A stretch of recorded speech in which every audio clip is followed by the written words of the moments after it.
gracias a todos los que están presentes. Quiero felicitar a la Fundación, al doctor Andrés y al grupo por este trabajo que están realizando. En realidad yo había tenido oportunidad de trabajar en, no sé si con ustedes mismos, en todos estos programas cuando estaba yo en el San Juan de Dios. Me motiva mucho porque después ver y trabajar por la salud de la mujer. Como vimos en la anterior conferencia, pues estas dos patologías, tanto de la mama como del cervix, que afectan la vida de la mujer y que podemos actuar. O sea, hoy podemos actuar y esa es pues como nuestra responsabilidad en grande. Y no solamente desde el punto de vista médico, sino desde la misma paciente, desde el entorno familiar, desde el entorno, todo el entorno social, porque sabemos que hay mucha gente que tiene acceso, hay otra gente que no, para unas es más difíciles, para otras la falta de educación, o sea, hay muchos factores como los vamos a ver. De todas formas, mil y mil gracias por la invitación. Lo hago con mucho agrado. Espero que pues el tema que me toca a mí pues es como más sencillo en comparación a la conferencia anterior, pero todo en esto nos ayuda a conocer y siempre estamos aprendiendo. Ustedes ven ahí, dice procedimientos para la displasia cervical y potenciales complicaciones. ¿Por qué este tema? Pues no solamente es para el oncólogo o para el ginecólogo colposcopista, sino también para la enfermera, para el auxiliar. Cuando a una paciente se le realiza este procedimiento, podemos orientarla y podemos darle una espera de tranquilidad, porque todo el mundo cuando tiene un resultado de una citología anormal lo asocia como con cáncer y muerte. Y ya vemos que vamos a ver cómo las lesiones precancerosas son prevenibles. Pues me toca ver los procedimientos y las principales complicaciones. Me imagino que ya habrán revisado patología cervical. Tengo un grupo de residentes en este momento de la Universidad del Valle, quienes compartieron conmigo esta presentación y las estoy motivando para que ellas, doctor Andrés, estén en el grupo y conozcan de qué es lo que se trabaja. Hay mucha gente como ustedes trabajando en favor de nuestras mujeres. Entonces está la doctora Erika, la doctora Natalia y la doctora Stephanie García, que ahora son las rotantes de ginecología conmigo y a quienes les participé de esta conferencia. Bueno, vamos entonces a seguir. Ay, no me pasa. Deben haber un minuto.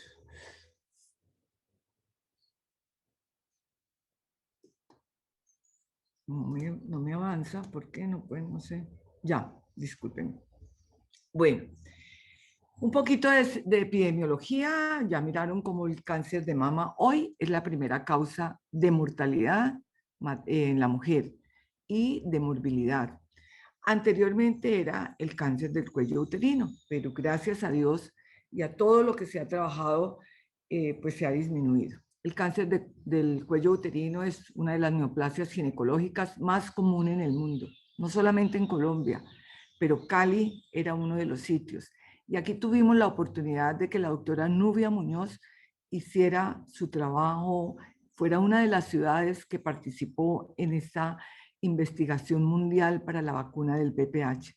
La doctora Nubia Muñoz con el doctor Luis Alberto Tafur tuvieron como hospital piloto el San Juan de Dios. Yo era una residente de R3 y recién egresada de la universidad y tuve la oportunidad de trabajar con ellos. Sabemos que la infección por el virus del papiloma humano, esto está asociado al cáncer del cuello uterino. ¿Y qué es el virus del papiloma humano? Es un virus con muchas cepas. No son 2 cepas, no son 3 cepas, sino más de 100 cepas. Por eso el primer mensaje para la gente es, el virus del papiloma humano tiene más de 100 cepas y se clasifican en alto riesgo y bajo riesgo, para que la gente tenga la idea de quienes tienen la opción de vacunarse, que piensen que no se van a curar de todas las cepas. O sea, esta vacuna se empezó con 2 cepas, luego 4, hoy es 9 cepas a las que pueden tener protección. En Colombia tenemos las de 2 cepas y en algunas ciudades tenemos ya 4 cepas. El cáncer del cuello uterino es más de las células escamosas en un 70% y el adenocarcinoma en un 23%. Eso es como la diferenciación histológica. La incidencia mundial ya vemos como en mama, pero en cervix es el del 18.9 al 23% por cada 100.000 mujeres. En Latinoamérica es la segunda causa, después de lo de mama, ya la oímos. Es la quinta causa de muerte por cáncer del país y el pronóstico depende de la etapa clínica. Y el mensaje es, podemos prevenir. Entonces, esa es nuestra función, nuestra responsabilidad. Para no ahondar mucho, digamos, porque me toca son las complicaciones, la fisiopatología es una célula normal y cuando hay una infección ya vimos que es el virus del papiloma el que más asociado está al cuello uterino, sin embargo hay otros factores, pero es la mayor causa es el cáncer del cuello uterino, es por el virus del papiloma que tiene muchas cepas y que va llegando a la célula y la va alterando a través de unas proteínas, que las más comunes, las E6 y la E7, y va produciendo la infección y esto va avanzando y va progresando, va viendo una persistencia y va dañando con el tiempo hasta que llega a una invasión. Pero de aquí a acá pasan muchos, muchos años. Entonces esta es una enfermedad que ojalá la pudiéramos tratar aquí, que no dejáramos que exista una persistencia, sino más bien una regresión. La persistencia también está dada depende de la inmunidad del hospedador, o sea, del paciente, factores del paciente, factores ambientales, condiciones sociales, la promiscuidad, las modificaciones genéticas que hay aquí. Entonces eso hace que lleguemos a un cáncer invasivo. Entonces por eso es nuestra responsabilidad conocer en dónde estamos, qué cepa tenemos para poder actuar y no permitir que pasen muchos, muchos años para llegar a esto. La clasificación, que todos la debemos conocer, anteriormente teníamos y hablábamos de la división del NIC1, NIC2, NIC3 y luego carcinoma. Desde el 2001 se clasifica a través del sistema Bethesda, donde clasifica ya son 2 grandes grupos, lesiones de bajo grado y lesiones de alta malignidad o alto grado, y luego pasan a carcinoma epidermoide infiltrante. ¿Por qué? Porque aquí podemos tratar, todas estas serían precancerosas, donde podríamos tratar para evitar que lleguemos a estos carcinomas epidermoides infiltrantes. Lo otro son los adenos, que son el tipo de glándulas, ya compromiso glandular, igual a adenocarcinoma endocervical, o sea, de las glándulas. El anterior era de las células escamosas, que es el epitelio, y el otro es del epitelio glandular, que puede ser in situ, o adenocarcinoma, que sería ya el estado más avanzado. Entonces, estas lesiones, ley de alto grado, ley de bajo grado, es nuestro objetivo principal, tratarlas. Y hay formas de tratarlas y evitar que lleguemos a un carcinoma del cuello uterino. Aquí está la definición de displasia. Básicamente se debe al estudio histopatológico, a la alteración que van produciendo en sus células, en su epitelio. Van normal, van alterando la forma y la consistencia hasta que llegamos a un NIC3 anteriormente, hoy carcinoma infiltrante. Pero, ¿cómo podemos llegar? No podemos decir, digamos, el tamizaje se hace con la citología. Y recuerden que la citología no es el 100% de diagnóstico. Hay un 30% que no lleva la correlación de la gravedad o del diagnóstico definitivo. Es el estudio histopatológico. Entonces, cuando tengamos una citología anormal por muchas circunstancias, empezando porque la tomamos mal, porque para tener una citología buena también se requiere tener unos protocolos de buena toma de citología, como por decir, no tener sangre, o sea, no estar en el ciclo menstrual, tomarla bien del cervix. Entonces, hay protocolos para tomar bien la citología porque desde ahí podemos empezar a tener alteraciones. Pero cuando ya tenemos una citología anormal o tenemos una sospecha de algo anormal en el cuello uterino, hoy contamos con un procedimiento que se llama la colposcopia. La colposcopia es un método diagnóstico, básicamente, que ¿cómo se hace?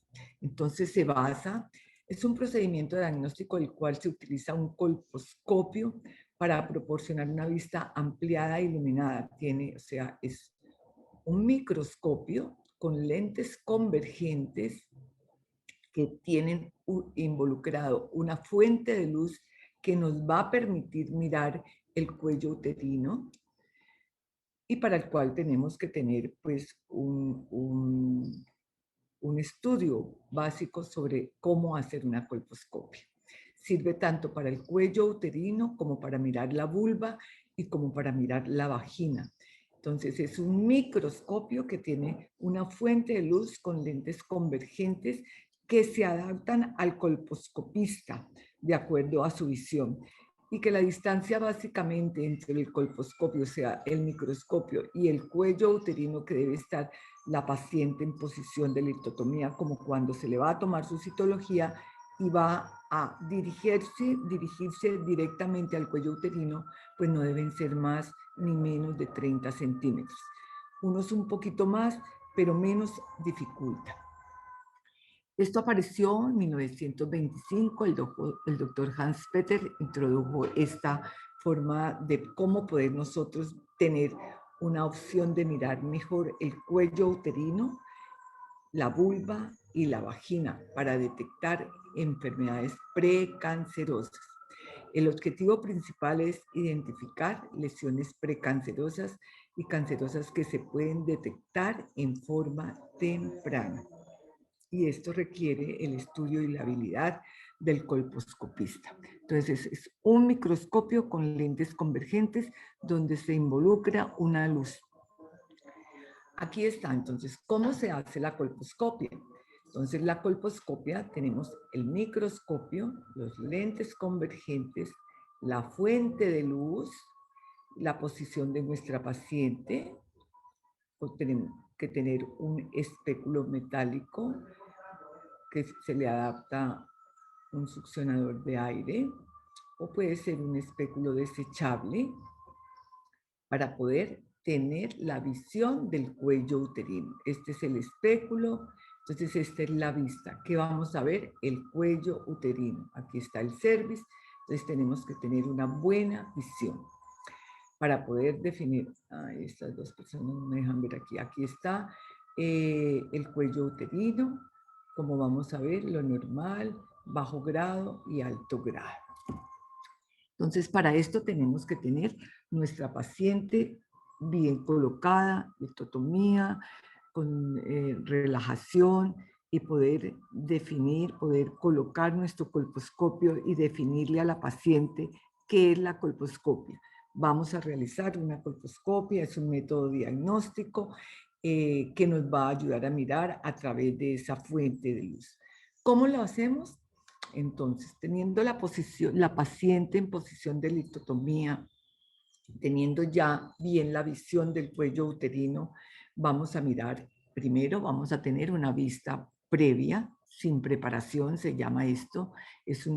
Aquí vemos el cuello uterino, aquí vemos la unión, aquí se ve el cuello uterino. Aquí tenemos entonces, cuando ya vamos a realizar, ¿qué se hace? ¿Qué se utiliza? Tenemos que tener un ácido acético al 5%, del 3 al 5%. Este epitelio tiene unas proteínas y ellas absorben y cuando hay unas lesiones o cambios van a producir este cambio de coloración. No debe ser menos de 1 minuto. Al minuto uno ya va obteniendo cambios en el color que se va colocando blanco y puede ser blanco tenue, blanco moderado, blanco severo, que nos va a permitir definir qué clases de lesiones y de dónde vamos a tener que tomar la biopsia para poder definir esta paciente. Utilizamos un copo de algodón también, un copito para poder colocar este mismo ácido acético en la unión del cervix, en la unión escamocelular, para poder tener una visión y poder decir una visión completa. Entonces, ¿qué utilizamos? El espéculo y colocamos con una visión adecuada del cuello uterino, colocamos ácido acético entre el 3 al 5% y esperamos como mínimo 1 minuto. Esto nos va a decir cómo está la coloración del ácido acético. ¿Es tenue, moderado o severo? Y de dónde vamos a tomar la biopsia o qué es lo que estamos mirando. Esto tiene un patrón para escribir un protocolo, entonces vamos definiendo previa, como la visión sin preparación, vemos la unión, no se ve, hay otras lesiones, esta es muy sencilla, no se ven otras lesiones, y luego al minuto de haber aplicado nuestro ácido acético, ¿qué vamos viendo? Entonces lo dividimos por cuadrantes, y uno va refiriéndose a los cuadrantes externos y a los cuadrantes internos, a los cuadrantes superiores y a los cuadrantes inferiores. Luego, cuando ya tenemos esto y podemos, o no estamos seguros, y queremos mayor, digamos, definición de esto, podemos entonces hacer el test de Schiller, que es utilizando el Lugol. Es una coloración, el Lugol. Tenemos que estar muy seguros que nuestra paciente no sea alérgica al yodo. Estas células normales captan y se vuelven caobas completamente. Cuando hay deficiencia del glucógeno por alteración de la célula, glucógeno, entonces hay un parche veteado claro y es ahí donde va a estar la lesión que nos va a orientar. Entonces la colposcopia es el colposcopio, el ácido acético, la tensión de Schiller o Lugol. Para hacer la prueba de Schiller utilizamos Lugol, que nos van a orientar de dónde tenemos que tomar la biopsia adecuada. Este es el formato, entonces cada institución, el Instituto Nacional manda un formato para poder orientar, porque esta muestra que nosotros tomamos la vamos a enviar a patología y lo principal es, como en todo, una buena historia clínica de la paciente, la identificación de la paciente, si la paciente tiene test de BPH, que es lo que hoy nos marca para definir más que todo el triage, a quién le vamos a hacer una colposcopia o no. Entonces, este es el formato que debemos llenarlo adecuadamente, cuánto de los cuadrantes abarca, cómo es sin preparación, cómo es la coloración ácido acética, si es tenue, no es tenue, si la unión es satisfactoria o no satisfactoria. Todo esto es como el formato especial para poder nosotros enviar nuestra muestra de patología y tener una buena comunicación con el patólogo. Esto es, digamos, el resultado es positivo y en favor de nuestras pacientes cuando nosotros podemos trabajar en grupo. Tenemos una buena información de la colposcopia hacia nuestro patólogo. La colposcopia, entonces también, como le digo, entonces uno aprovecha, mira vulva y mira vagina, si alguna sospecha tenemos de vulva o de vagina en esta misma paciente. Entonces uno diría, bueno, este es un procedimiento muy sencillo, que es de consultorio. Muy pocas pacientes necesitan una anestesia, ya sea porque la paciente, como en todo, hay que individualizarla. Es una paciente de riesgo, es una paciente hipertensa, es una paciente con alguna otra patología, digamos, que no nos va a permitir hacer una adecuada observación a través del colposcopio. En la colposcopia, por lo general, colocamos una anestesia tópica, como la que se coloca en odontología, hacia las 12, hacia las 3, hacia las 6 y hacia las 9. Es mínima cantidad. Entonces, siempre pendientes. Por eso es que estas pacientes que son de gran riesgo, así sea, uno pregunta, ¿usted ha tenido problemas con odontología? No, sí, entonces es una paciente que generalmente procuramos no hacerle colposcopia con anestesia local, porque no vamos a tener una buena visión y no vamos a tener una buena relajación y de pronto podemos tener una complicación de la paciente. En realidad, ¿cuáles son las complicaciones? Que fue lo que me dijeron para la charla. Entonces, las complicaciones son mínimas, mínimas. Las complicaciones de una colposcopia son un sangrado, que es muy raro, porque las biopsias son muy pequeñas, porque son biopsias dirigidas. Sin embargo, cuando el tejido es friable, la paciente puede sangrar un poco más y se da. Para eso, ¿qué utilizamos? Entonces, utilizamos la presión. Si la presión no nos sirve, entonces pasamos a colocar sulfato férrico, o se llama la solución de Monsell, en forma tópicas, con copos o con torondas muy pequeñas, siempre haciendo presión de 3 a 5 minutos. O haciendo nuestra cauterización a través del asa con el colposcopio. Para tomar las muestras de la biopsia usamos asas que van de diferente tamaño y forma, y es la que puede ser, la toma de la biopsia puede ser con pinza sacabocado, pequeñas, puntiagudas, o con las asas que hoy son redondas o cuadraditas, dependiendo de dónde vamos a tomar la biopsia. Cuando terminamos de tomar la biopsia, si con la presión nos sigue sangrando y si con la solución tópica de percloruro o con la solución de Monsell no nos no alivia el sangrado, entonces tendríamos que hacer una coagulación con el asa de coagulación, que es un asa de bola, se llama así, una bolita, la bolita para hacer coagulación. Para evitar las complicaciones, otras como dolor pélvico, como secreción pélvica, como spotting anormal por el sangrado, que son muy comunes, uno tiene que siempre comentarle a la paciente que después de una colposcopia, como todo procedimiento, si usted coloca una T de cobre, molesta, duele, puede inflamar a unas más que a otras. La secreción pélvica, si ha tomado una biopsia o varias biopsias y depende de la profundidad, seguramente va a producir un proceso inflamatorio que se va a observar como una secreción, como un flujo. Entonces, la paciente a la cual no se le ha explicado va a decir, después del procedimiento tengo flujo, llevo un flujo una semana, algo me hicieron diferente.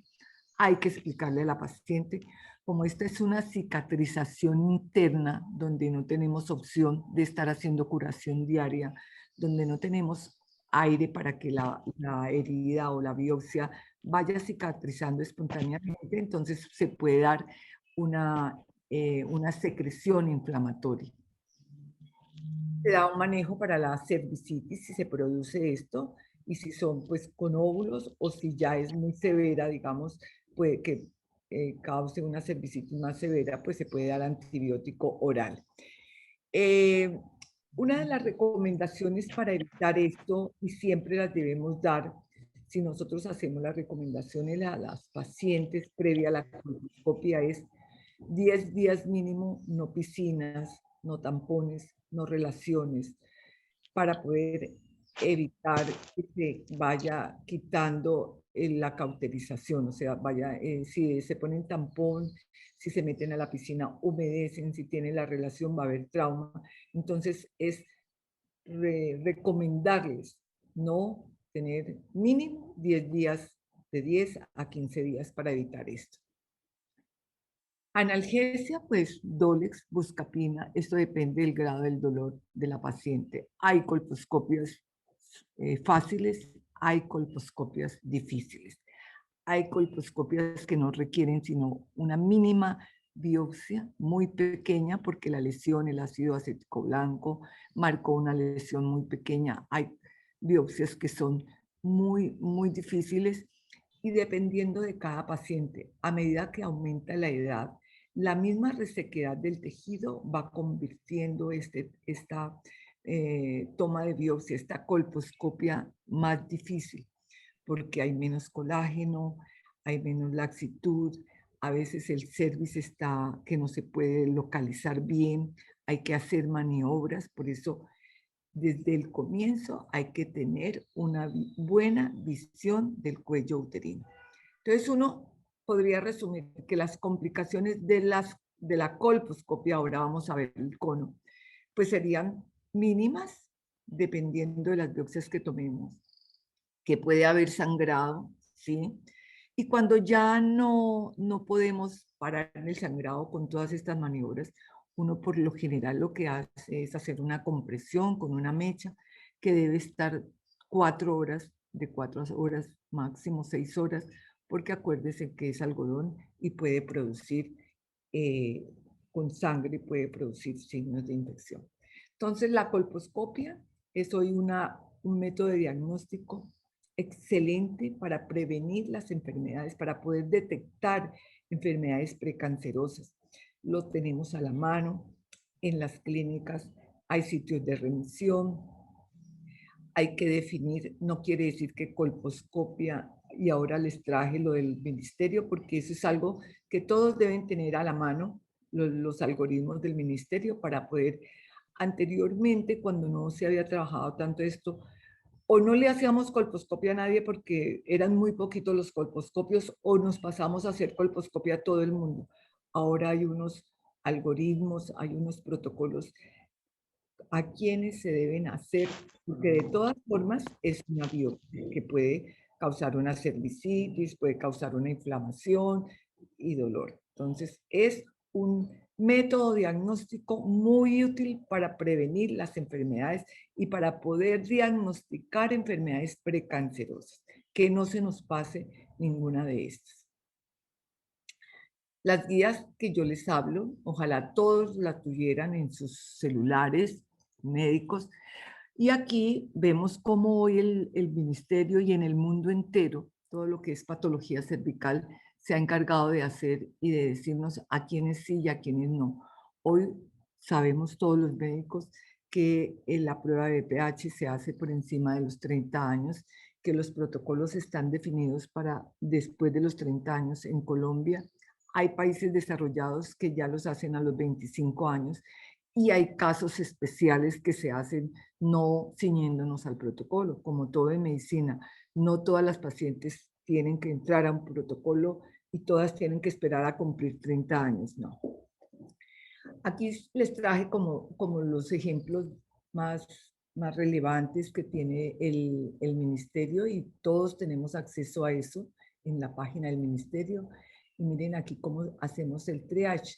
Entonces es la prueba de ADN, que es lo que hoy nos marca y que seguramente cuando ya tengamos acceso a todas nuestras pacientes, pues la citología va, va a relevarse completamente. Hoy ya teniendo la prueba de BPH podemos actuar diferente. Entonces la prueba de BPH, la citología, entonces esto es lo que nos va a conformar el triage y nos va a ayudar a definir a quiénes vamos a llevar a colposcopia. Por poner un ejemplo, prueba positiva de BPH, aquí tenemos ya que tener un conocimiento de cuál cepa es la que tenemos, ahora lo vamos a ver más adelante. Si esta prueba es positiva para alto riesgo, entonces si la citología es negativa, pues el manejo será diferente, es de observación 18 meses, así esta citología sale positiva. Si esta citología sale positiva, y miren aquí, ya vienen nombres y apellidos del nombre de la citología. Aquí tenemos ya una prueba positiva de PPH y una citología que aquí ya la llevamos con nombre y apellidos, y entonces esa nos va a marcar el camino hacia hacemos colposcopia o esta que tiene una citología negativa que la vamos a observar. Entonces, como esto no es de memoria, nosotros tenemos acceso a todos estos protocolos. Entonces, miren, todo lo que la colposcopia hoy nos da la mano para poder hacer detección de estas enfermedades premalignas. Y tenemos otros ejemplos Y les traigo, pues recuerden que la citología se divide en ley de alto grado, ley de bajo grado, ASCUS, AGUS, como lo mostré en el comienzo. Y esto es lo que nosotros tenemos que manejar. La nomenclatura de esto, los hallazgos de la citología, conocer el BPH, cuáles son de alto riesgo y cuáles no. Ustedes recuerden que el 16 y el 18 son los más malignos, pero hay 12 más que nos llevan a considerarlos de alto riesgo. Entonces, hoy no tenemos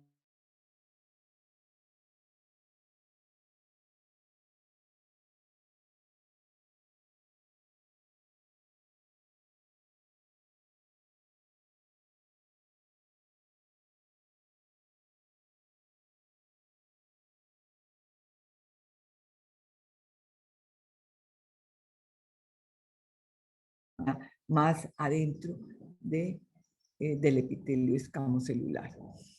Entonces, todo esto está muy bien diseñado, los protocolos, los algoritmos de qué debemos hacer.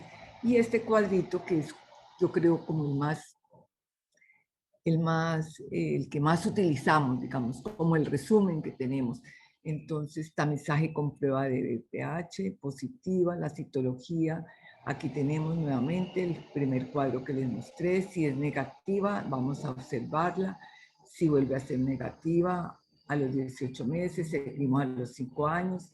Si a los 18 meses es positiva, pues pasa a colposcopia, entonces ya sería para eso. Y así vamos mirando por dónde vamos a seguir. Cuando ya tenemos la experiencia y estamos dedicados solamente a eso, pues ya uno, el algoritmo lo maneja en su cabeza, pero esto hay y esto lo podemos tener, lo debemos tener en nuestros celulares o a la vista para poder saber qué hacemos. Aquí tenemos ASCUS, ley de alto grado glandular, que van definitivamente a colposcopia. Otra, eh, Otro tic, digamos así, es que paciente con ley de bajo grado y con un 16 y un 18, recordemos que un 16 y un 18 son los de alto riesgo por lo general, entonces van a una colposcopia y vuelve y hacemos el screening o el protocolo, el algoritmo, dependiendo de qué encontramos en cada paciente. Entonces uno diría, pero si es que todas no tienen un HP, exacto, ojalá todas nuestras pacientes en Colombia mayores de 30 ya pudiéramos tener la prueba del BPH. En algunos países ya van en 25, en Estados Unidos en algunos grupos van en 21, pero nosotros estamos en Colombia y es para nuestras pacientes. Y así, sin tener el BPH para todas, hemos podido reducir la morbilidad y la mortalidad de nuestras mujeres. Entonces, mi recomendación es difícil conocer y tener, digamos, el protocolo en la cabeza de todas nuestras pacientes si no estamos día a día en esta patología, en el manejo. Hoy hay solamente clínicas de colposcopia, clínicas de tracto genital inferior, congresos mundiales del tracto genital inferior, o sea, dedicados solamente a esto. ¿Por qué? Porque a cada paciente hay que individualizar. Y recuerden, el cáncer del cuello uterino es más de mujeres jóvenes y es dado por el virus del VPH. Entonces, hoy tenemos que entrenarnos muy bien porque ya no es una enfermedad ni de mujeres adultas, ni de mujeres mayores, sino de mujeres muy jóvenes que en algunas no han tenido ni siquiera su primer hijo. Entonces, su edad reproductiva tenemos que cuidarla. Cuando ya pasamos de la colposcopia que nos da las lesiones precancerosas, que nos dicen hasta ahí llegamos, ya le podemos hacer el seguimiento, no tuvimos ninguna complicación, pues pasaríamos a hacer otro método diagnóstico, que creo que en los métodos diagnósticos lo tuvieron que haber visto, pero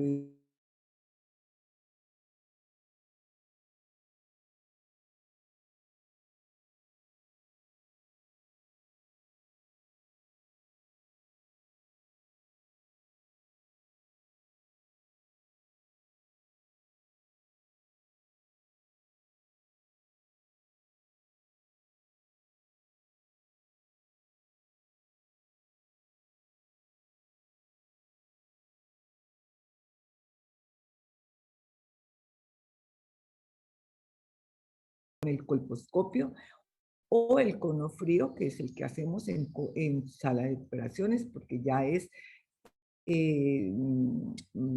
para una paciente de mayor dificultad o de una lesión más grande. Entonces hay dos clases de conos, cono LEX, el cono frío. El objetivo es tratamiento de lesiones premalignas.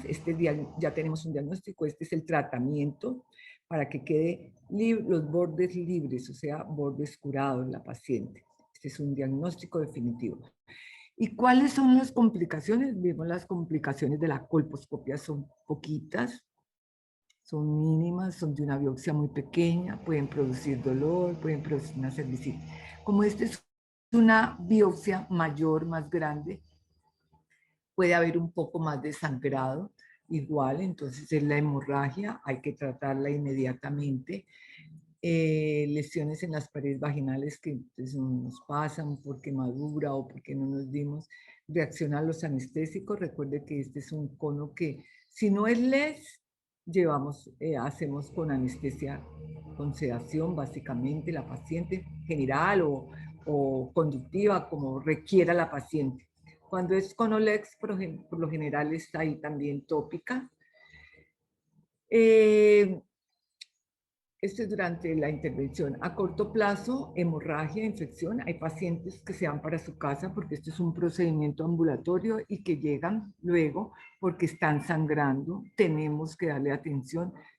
Puede haber sido un vasito del cuello uterino o de la parte glandular que nos haya quedado sangrando y tenemos que mirar y revisar nuevamente, colocando el espéculo, mirándolo, haciendo las maniobras de compresión, de cauterización, de coagulación.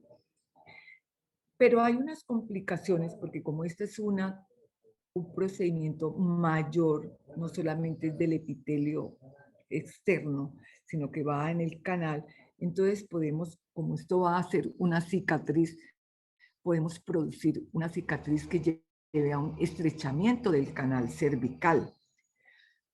¿Qué va a pasar? O que se dañe el canal y pueda llevar a abortos. ¿Qué va a pasar con el estrechamiento del canal cervical? Si es una paciente nulípara, probablemente puede tener dificultad para sus embarazos.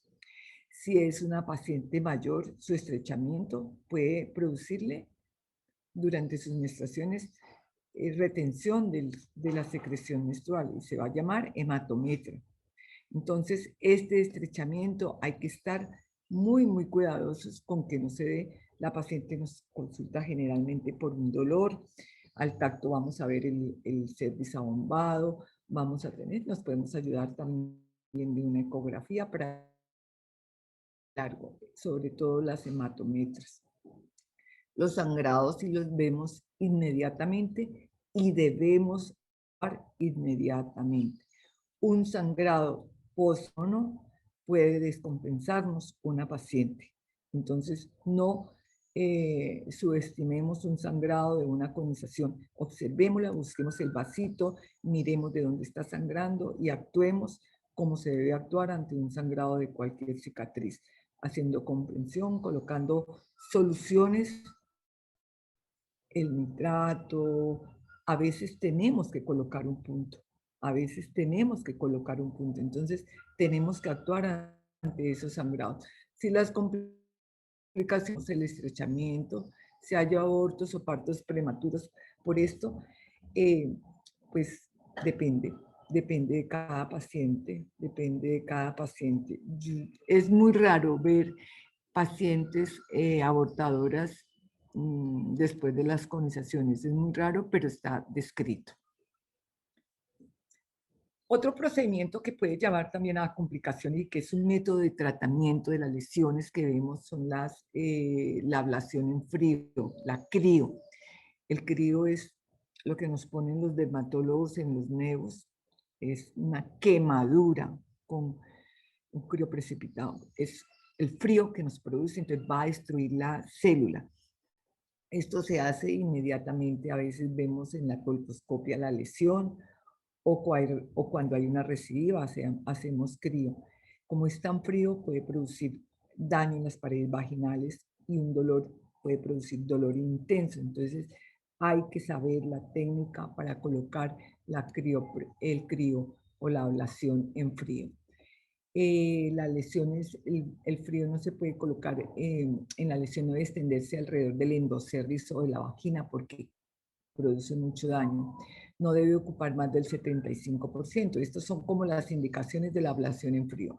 Pero las complicaciones básicamente son el dolor y que a veces cuando se retira el crío, el aparato con lo que la pistola con la que uno está tocando, aplicando, se viene el tejido y eso puede quedar sangrando. Entonces, después de una aplicación de una crío, además del dolor, tenemos que estar muy pendientes que no vaya a haber también sangrado. ¿Para qué sirve? Para tratar lesiones también que vemos inmediatamente de la colposcopia. Entonces uno diría cuáles son las complicaciones en general. Pues las lesiones de la mucosa vaginal, porque no nos dimos cuenta, porque quemamos, porque con el crío lesionamos, o con un cono frío colocamos mal un punto. El dolor es el más frecuente durante estos procedimientos.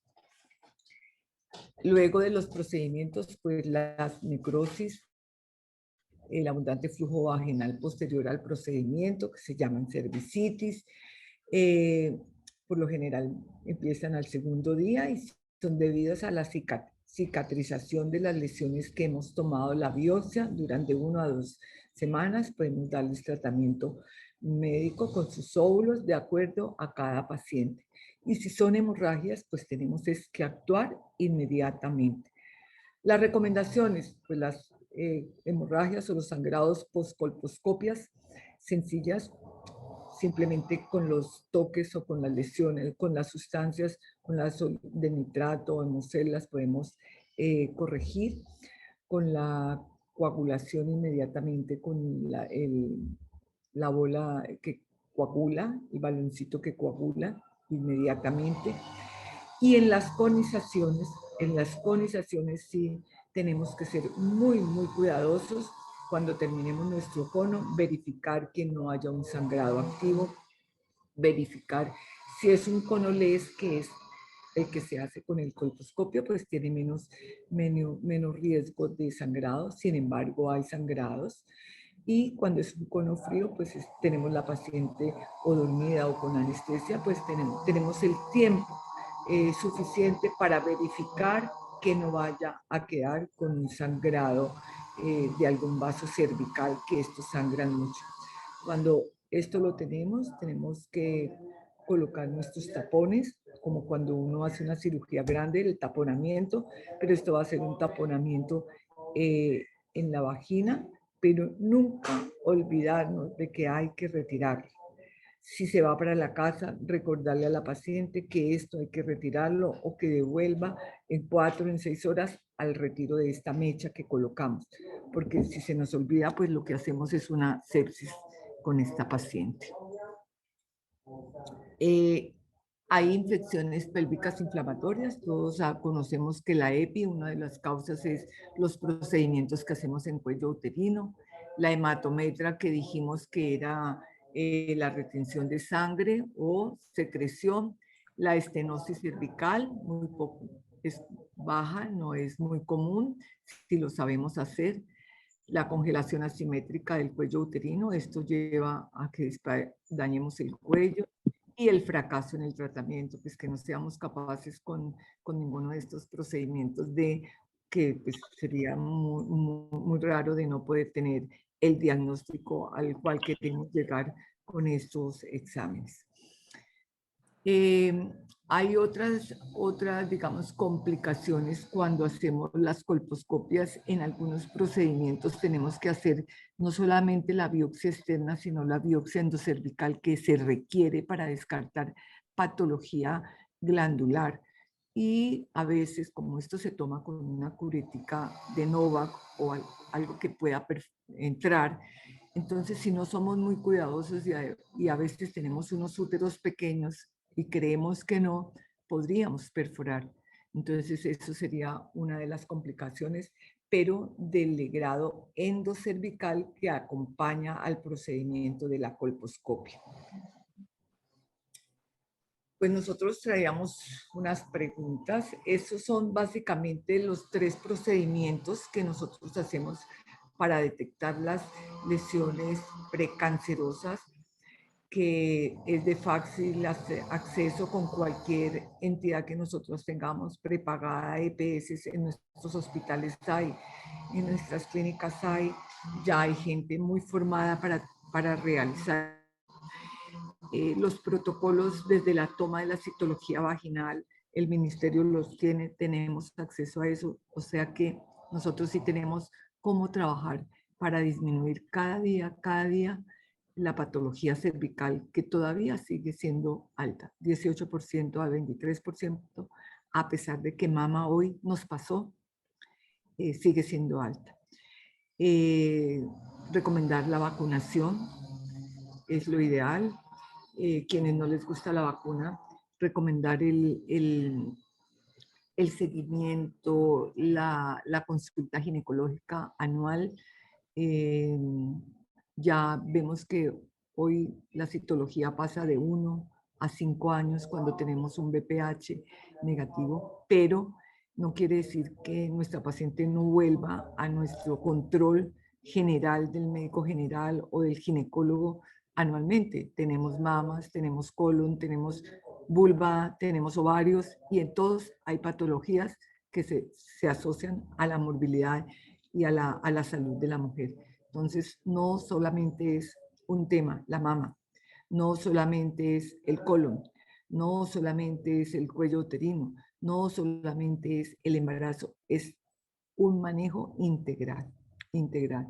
Cada día se avanza, cada día estamos avanzando, tenemos más opciones para poder prevenir estas enfermedades.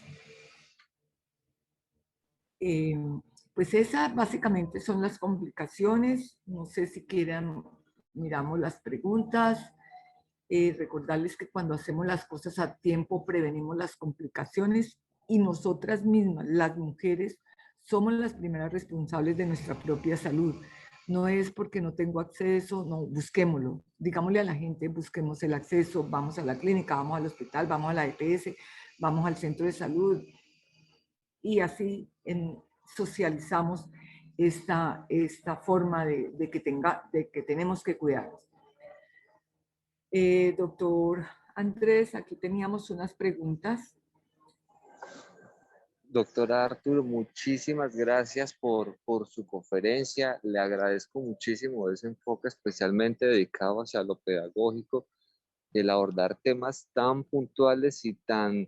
eh, cuando iniciamos este ciclo, lo que queríamos era ir más allá de unas conferencias sumamente magistrales y grandilocuentes y pasar al día a día de la consulta clínica que los médicos generales, personal de enfermería y los demás que hacen equipo entre los prestadores primarios, eh, ir a esas situaciones que ellos podían encontrar y cómo apoyar a las mujeres colombianas. Perdón. Creo que hoy se ha logrado, doctora, le agradezco muchísimo, igual a la doctora Vivian Román. Nosotros estamos pasando en este momento por el chat el formulario con el que ustedes pueden responder las preguntas que ha hecho la doctora Arturo. Les propongo que si hay alguna pregunta, prioricemos si hay alguna pregunta muy específica respecto a la conferencia de la doctora. Y si no la hay, creo que pudiéramos ir resolviendo las preguntas tiene que nos formuló la doctora para el día de hoy. Le quiero ceder la palabra a la doctora Erika Torres para que ella, cuando leamos la pregunta, ella la conteste. La doctora Erika es la residente 3 de la Universidad del Valle. Bienvenida, doctora Erika. Buenos días. Entonces, la primera pregunta es, ¿una paciente con ley de bajo grado y BPH negativo requiere colposcopia? A esto la respuesta sería un no. Lo que vamos a hacer es un seguimiento, pero ley de bajo grado como tal, con BPH negativo, no requiere colposcopia. La siguiente pregunta es, una paciente con un ley de bajo grado y un BPH positivo 16 requiere colposcopia. En este caso la respuesta sería sí, porque recordemos que el BPH de 16 y 18 son de alto riesgo y con estos casos sí necesitaríamos hacer la colposcopia para guiarnos en cuanto al tratamiento que vamos a dar. La colposcopia se debe realizar siempre en sala quirúrgica y bajo anestesia. La respuesta es no, realmente es un procedimiento, pues como ya explicó la doctora Arturo, el cual se realiza de una forma muy sencilla, no necesitamos tener a la paciente bajo anestesia general, no es realmente tan complicado realizarlo. ¿Hasta qué edad gestacional se debe realizar la colposcopia? Hasta la semana 12 tenemos para realizarla, ya en adelante es más riesgoso para el embarazo. ¿Cuál de las siguientes sustancias se usan en colposcopia? Lugol, ácido acético al 5%, formol. A y B son correctas. Como vimos en la presentación, el lugol y el ácido acético son las sustancias que usamos cuando estamos realizando la colposcopia.